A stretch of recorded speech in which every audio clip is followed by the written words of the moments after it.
শুভ সকাল সবাইকে। আজকেও ছিল সোমবার, যেহেতু সোমবার আমি ভাত খাই না এখন, তাই আমার জন্য খাবার করব বলে আমি আটা মেখে নেবো। তো আটাতে এখন আমি নুন দিচ্ছি, সন্ধক নুন। তো এই যে আমার আটা মাখা হয়ে গেছে। এখন যেহেতু আমি মেসে এখন খাবার করব, মেসে আছি, তো এইটুকু আটাতে আমার হয়ে যাবে আশা করি। তো আটা মাখা হয়ে গেছে, এখন লেচিগুলো করে নিচ্ছি। আর লেচি করতে করতে আমার রুমমেটের সাথে গল্প করে নিচ্ছিলাম একটু।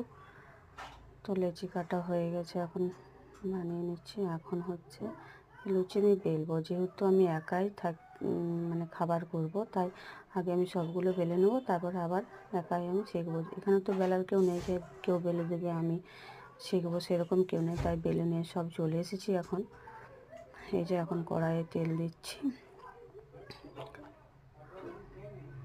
মেসে লুচি করলাম একটা একটা করে। তো চলো সকালকে